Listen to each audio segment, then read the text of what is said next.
Friends, কেমন আছো সবাই? আশা করছি তোমরা অনেক ভালো আছো আর আমি অনেক ভালো আছি। তো আজ আমি তোমাদের সাথে শেয়ার করব শহরে প্রেমের খেলানো গল্পের 4 নম্বর পার্ট। তো চলো দেরি না করে গল্পটি শুরু করা যাক। সকালের মিষ্টি রোদে পুরো ধরনী যখন জেগে উঠছে তখন শামীম বিছানায় নিজের পিঠ ঠেকায়। সারা রাত 32 নম্বর জিএফের সাথে কথা বললে সে প্রচুর ক্লান্ত। মেয়েটা প্রচুর ভোগাচ্ছে শামীমকে। কেমন নিব্বি নিব্বি কথা মেয়েটার। শামীম বেশ বিরক্ত মেয়েটাকে নিয়ে। পিছন ছাড়াতে হবে। এমনিতেও শামীম একটা জিএফ 1 সপ্তাহের বেশি রাখে না।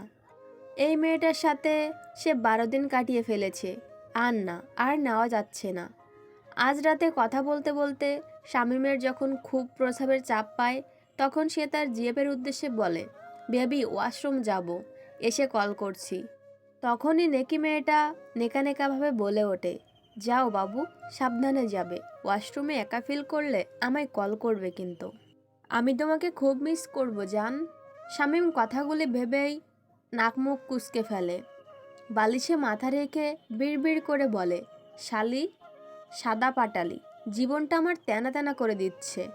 রাগে গজগজ করতে করতে একটা সময় ঘুমিয়ে পড়ে শামীম। সকালে নাস্তার টেবিলে হাজির হয় তানিয়া। কলেজে যাবে বলে রেডি সে।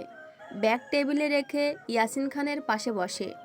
মেয়েকে দেখে তিনি বৃহৎ হাসি দিয়ে বলে, রেডি দেখছি তোমায়, কলেজ যাবে? হ্যাঁ আব্বু। তো কাল ছিল প্রথম দিন, কেমন কাটলো? তানিয়া বিষম খায়। সামান্য কেসে উঠলে ইয়াসিন খান ব্যস্ত হয়ে পানি দেয়। তানিয়া কালকের কথা চিন্তা করতেই দীর্ঘশ্বাস ছাড়ে। কোনো রকম উচ্চারিত করে, ভালো আব্বু। আচ্ছা, কোনো কিছু অসুবিধা হলে আমায় জানিও। জি আব্বু, আজ অফিস যাবেন না? হ্যাঁ যাব মা। চলো দুইজনে একসাথে বের হব। তানিয়া রুটি ছিঁড়ে গালে দিয়ে বলে, শিপা আসবে আব্বু, একসাথে যাব। ইয়াসিন খান সামান্য হেসে তানিয়ার মাথায় হাত বুলিয়ে আদর দিয়ে বলে, মেয়ে এখন বড় হয়েছে, এই জন্য কিছুদিন আগেই ছোট ছোট হাত ধরে স্কুলে নিয়ে গেলাম। আর আজ মেয়ে আমার কলেজ যায়, কিছুদিন পরে শ্বশুরবাড়িও চলে যাবে। মেয়েরা সত্যি তাড়াতাড়ি বড় হয়ে যায়। ইয়াসিন খানের কণ্ঠে কিছুটা ক্লেশ। তানিয়া ভুরু কুঁচকে ঠোঁট বাঁকিয়ে বলে, আমি বিয়ে করব না আব্বু। আমিও এরকম বলতাম। তারপর একদিন তোর নানা তোর বাপকে টেনে নিয়ে আসে আর বলে, স্বামীনা, বিয়ে করো। আর আমিও করে নিলাম। তোর বাপের মুখ আমি সোজা বিয়ের রাতে দেখেছিলাম। হ্যাংলা পাতলা শরীরে সাদা পাঞ্জাবি দেখে ভয় পেয়েছিলাম। ভেবেছিলাম কঙ্কালের শরীরে জামা পরানো হয়েছে। আর তারপর বলো, তারপর তোমার ভালোবাসা পেয়ে আমি মোটা হয়ে গেলাম। মেয়ে আছে, ভুলে গেলে? তুমিও তো ভুলে গিয়ে আমাদের বিয়ের ডিটেলস বললে তার বেলায়। এতক্ষণে রান্নাঘর থেকে বেরিয়ে আসে তানিয়ার মা সামিনা খান।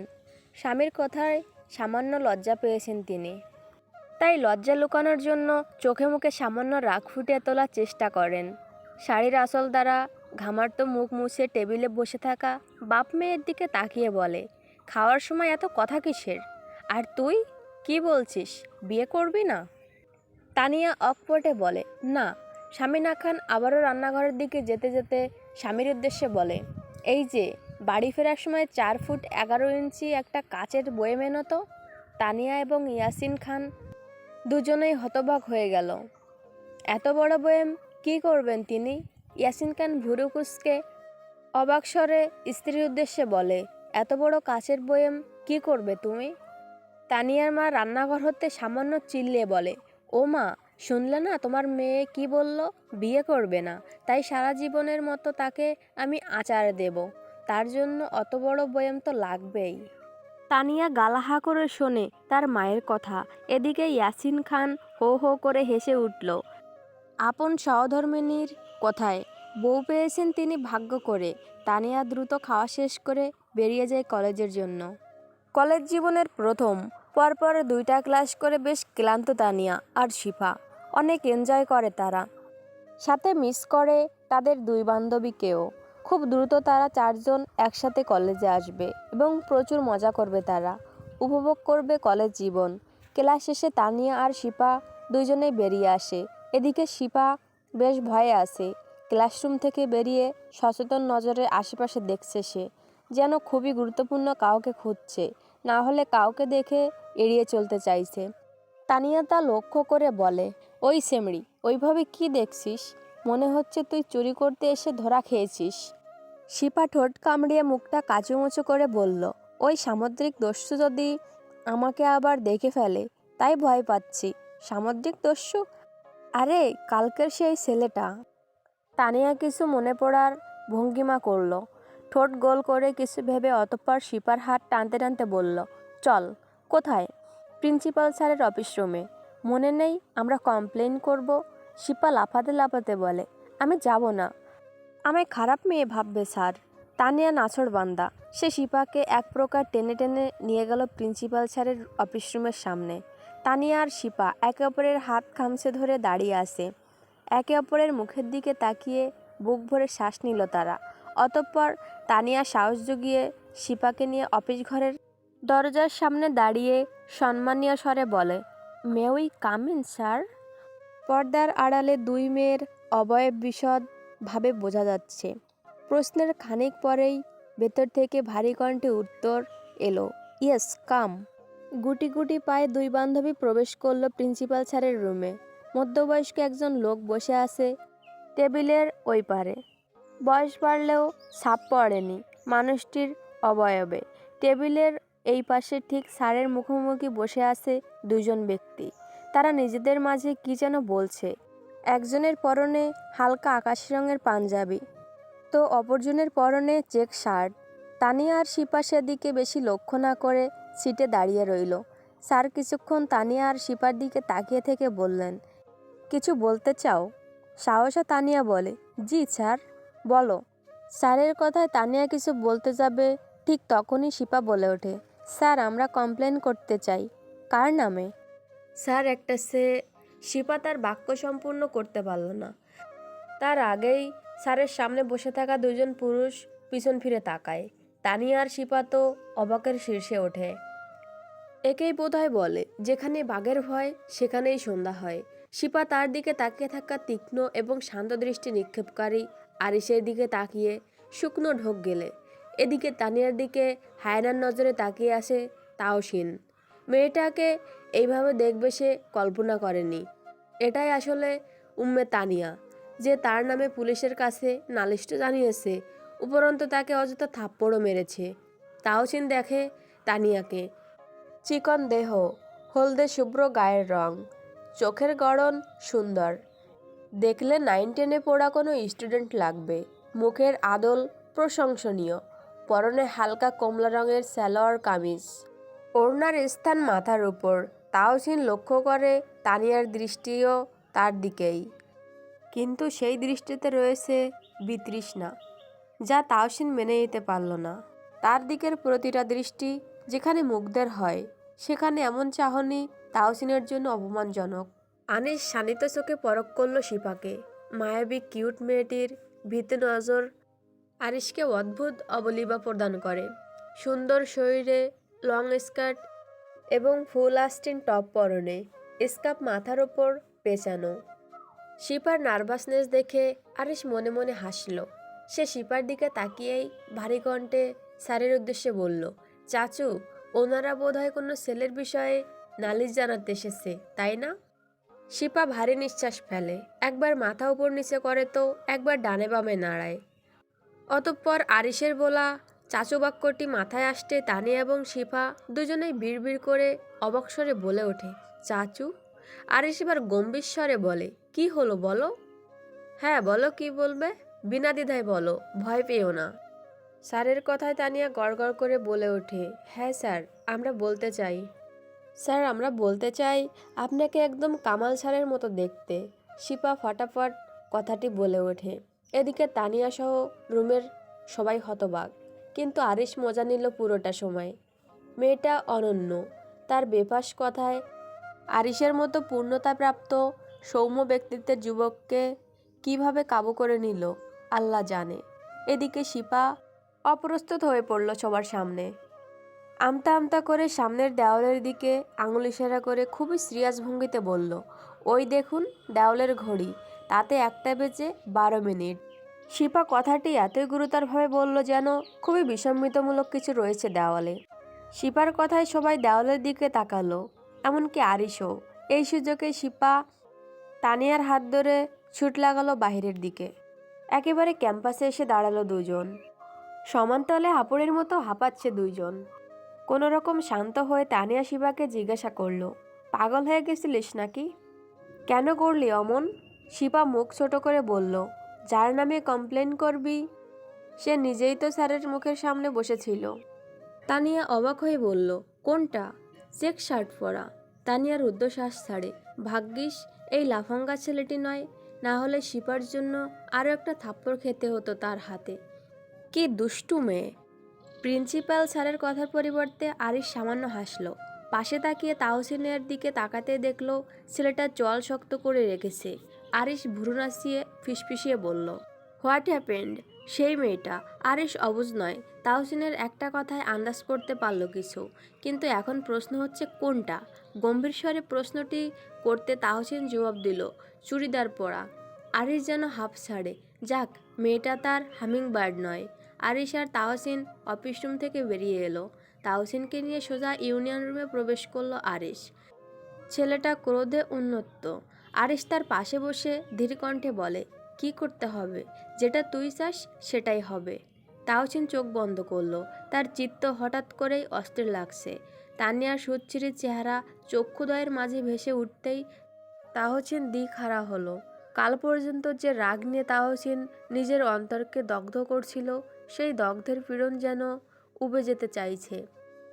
নিজের সত্তার এমন এক অবাঞ্ছিত রূপে পরিবর্তন হতে দেখে তাহসিন বিস্মিত।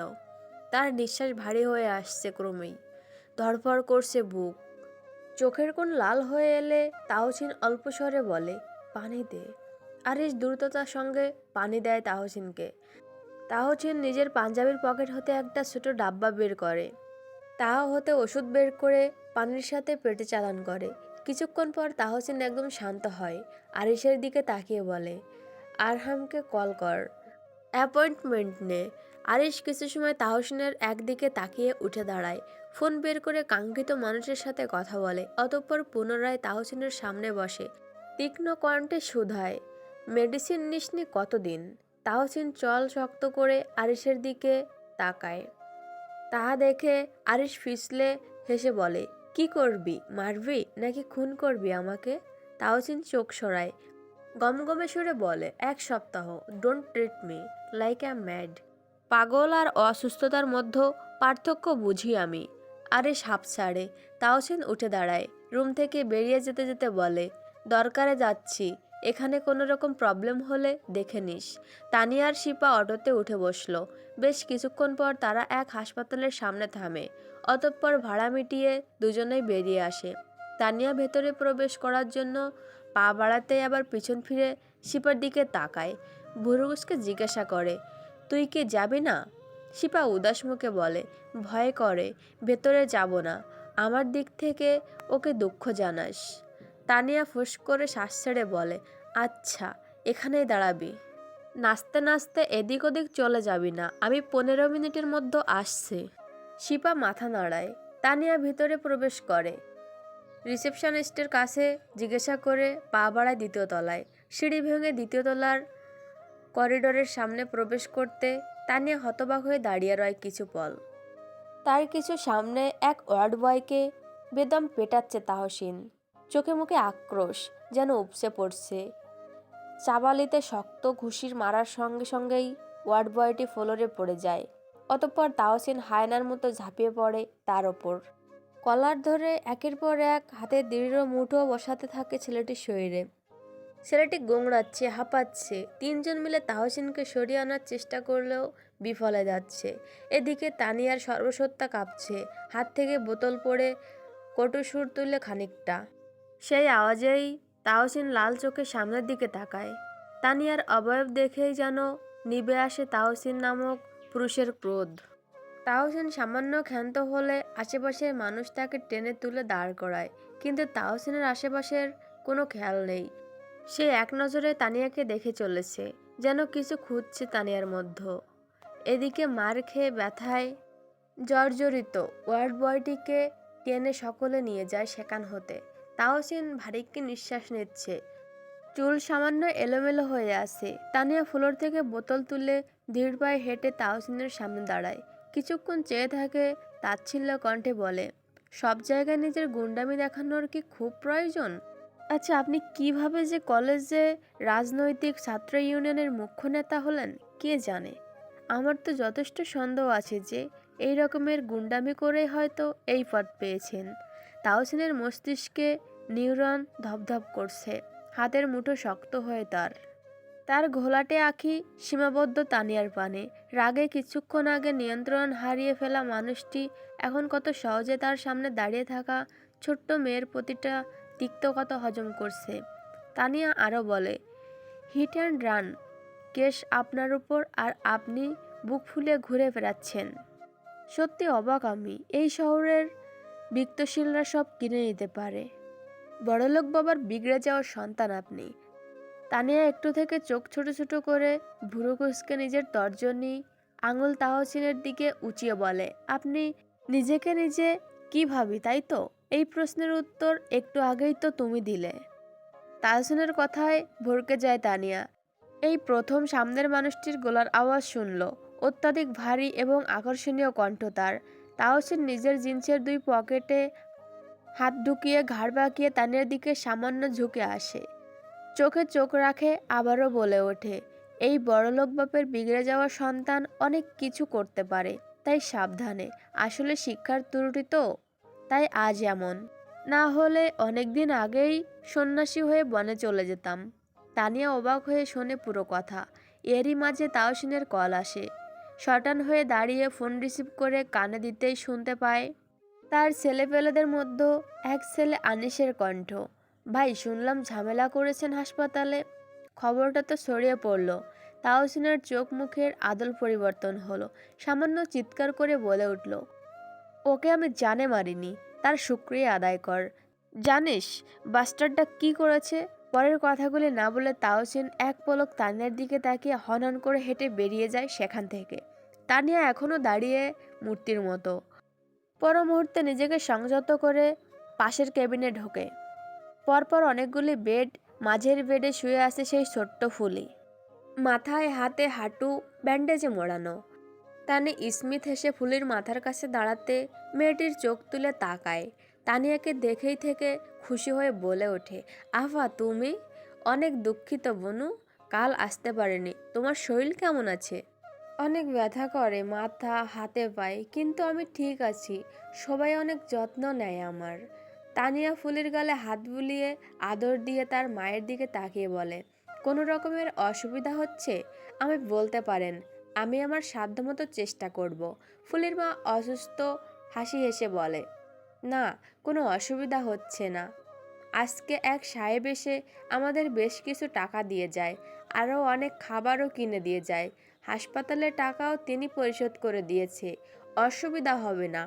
তানিয়া রুদ্ধশ্বাস ছেড়ে বলে, যাক আলহামদুলিল্লাহ, ভালো মানুষও আছে এই সমাজে।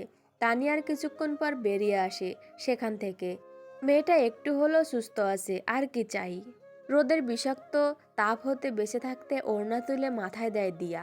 ঘামে ভেজা কুর্তির কিছু অংশ অস্থির লাগছে তার। সব কিছু আপির বাড়ি থেকে সে ফিরছে, আজ নিজের বাড়ি। বাস স্ট্যান্ডে এসে দাঁড়িয়ে স্বস্তির শ্বাস ছাড়ে। ছায়া প্রয়োজন ছিল তার, না হলে মাথা ঘুরে ধুম। এই মাঝে সিগন্যালে নানান যানবাহন থামে। হঠাৎ দিয়ার নজরে পড়ে তার সামনে সিগন্যালে দাঁড়ানো গাড়ির দিকে। ভেতরে বসে থাকা নরনারী অষ্টচুম্বনে লিপ্ত, যা দেখেই দিয়ার শরীর ঘিনঘিন করে ওঠে। অস্পষ্ট শব্দে সি বলে উঠলে দুইজনে দিয়ার পানে তাকায়। গল্পের তৃতীয় নারী চরিত্রের আগমন হলো। তো এই তৃতীয় নারীটি কে জানতে হলে চোখ রাখো আমার চ্যানেলটিতে। আর যারা যারা আমার চ্যানেলটি সাবস্ক্রাইব করেনি তারা সাবস্ক্রাইব করে পাশে থাকা বেল বাটনটি অল করে দাও। আর লাইক কমেন্ট করতে ভুলো না। দেখা হচ্ছে নেক্সট পার্টে। ততক্ষণে সবাই সুস্থ থাকো, ভালো থাকো।